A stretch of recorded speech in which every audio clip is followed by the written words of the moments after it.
Hi guys, Adisune. I'm back with another short video. This is an iPhone 8 which is water damaged and as you can see it's shorted out. It's taking 33 amps. We're going to try to find a short or corrosion. And as you can see there is a corrosion under the board, which I need to clean that area, find the short.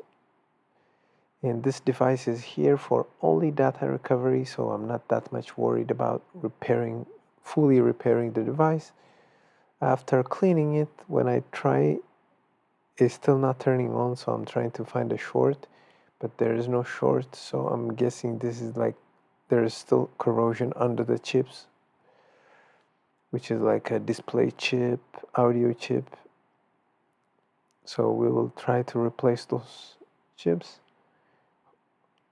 As you can see, there's a corrosion, so I'm going to replace all those areas.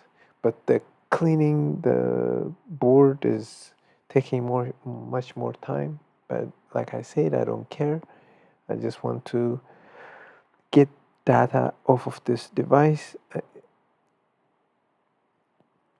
I have a donor board, so I'm replacing all the chips that I took off. Then we will continue to try to boot it. If it boots and I manage to connect the computer, I'll be very happy. This is the display chip.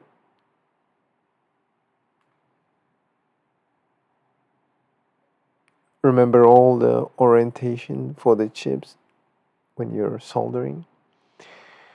As moment of truth, I'm going to try to boot.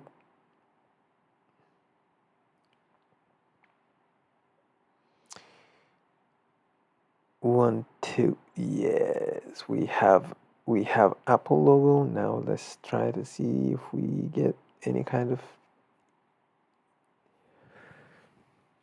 yes, it's asking for a password. I'm going to back up the device.